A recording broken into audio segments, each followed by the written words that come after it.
Good morning. My fellow Americans, this morning, our nation is overcome with shock, horror, and sorrow. This weekend, more than 80 people were killed or wounded in two evil attacks.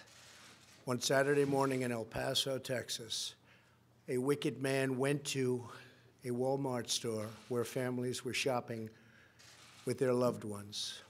He shot and murdered 20 people and injured 26 others, including precious little children. Then, in the early hours of Sunday morning, Dayton, Ohio, another twisted monster opened fire on a crowded downtown street. He murdered 9 people, including his own sister, and injured 27 others. The First Lady and I join all Americans in praying and grieving for the victims, their families, and the survivors. We will stand by their side forever. We will never forget. These barbaric slaughters are an assault upon our communities, an attack upon our nation, and a crime against all of humanity. We are outraged and sickened by this monstrous evil, the cruelty, the hatred, the malice, the bloodshed, and the terror.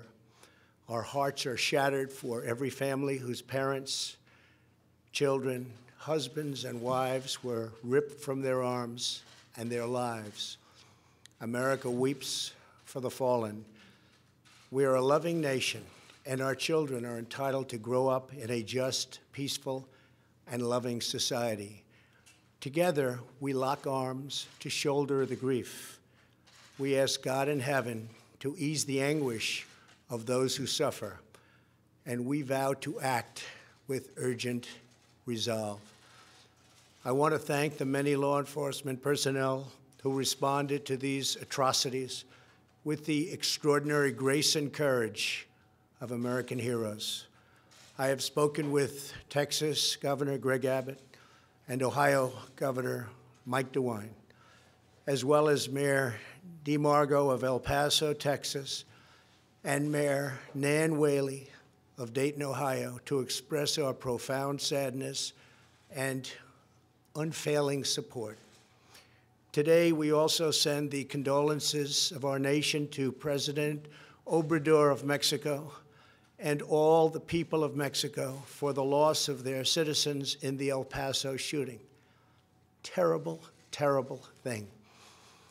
I have also been in close contact with Attorney General Barr and FBI Director Wray.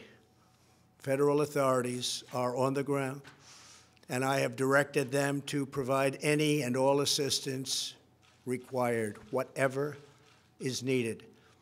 The shooter in El Paso posted a manifesto online consumed by racist hate.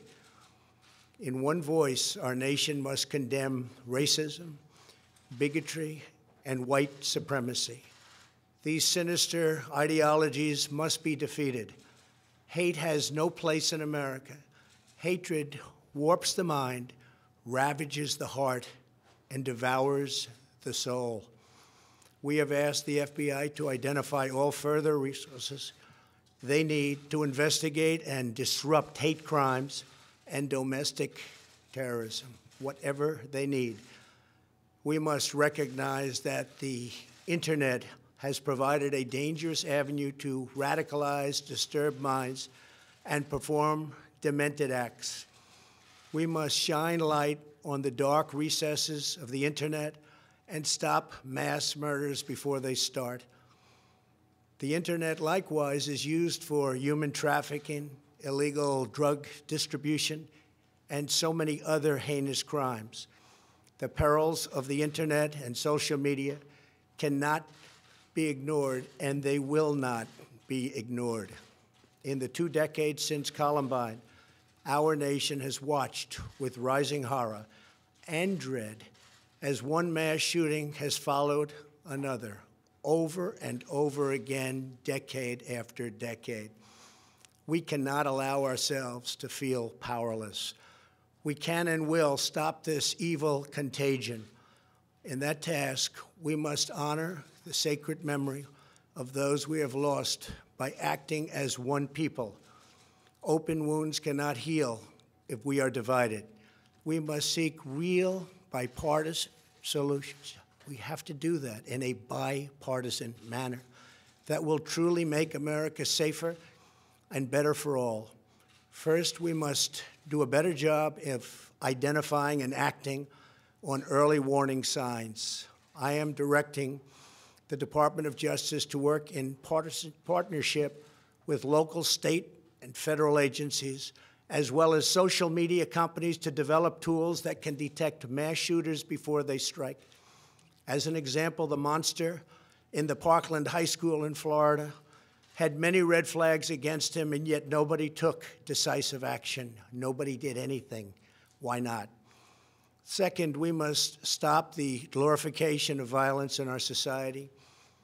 This includes the gruesome and grisly video games that are now commonplace. It is too easy today for troubled youth to surround themselves with a culture that celebrates violence. We must stop or substantially reduce this, and it has to begin immediately. Cultural change is hard, but each of us can choose to build a culture that celebrates the inherent worth and dignity of every human life. That's what we have to do. Third, we must reform our mental health laws to better identify mentally disturbed individuals who may commit acts of violence, and make sure those people not only get treatment, but when necessary, involuntary confinement. Mental illness and hatred pulls the trigger, not the gun. Fourth, we must make sure that those judged to pose a grave risk to public safety do not have access to firearms, and that if they do, those firearms can be taken through rapid due process. That is why I have called for red flag laws, also known as extreme risk protection orders. Today, I'm also directing the Department of Justice to propose legislation ensuring that those who commit hate crimes and mass murders face the death penalty, and that this capital punishment be delivered quickly, decisively, and without years of needless delay. These are just a few of the areas of cooperation that we can pursue. I am open and ready to listen and discuss all ideas that will actually work and make a very big difference. Republicans and Democrats have proven that we can join together in a bipartisan fashion to address this plague. Last year, we enacted the Stop School Violence and Fix NICS Acts into law, providing grants to improve school safety and strengthening critical background checks for firearm purchases. At my direction, the Department of Justice banned bump stocks. Last year, we prosecuted a record number of firearms offenses. But there is so much more that we have to do. Now is the time to set destructive partisanship aside, so destructive, and find the courage to answer hatred with unity, devotion, and love. Our future is in our control. America will rise to the challenge. We will always have, and we always will, win. The choice is ours, and ours alone. It is not up to mentally ill monsters. It is up to us. If we are able to pass great legislation after all of these years, we will ensure that those who were attacked will not have died in vain. May God bless the memory of those who perished in Toledo.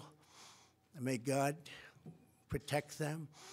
May God protect all of those from Texas to Ohio.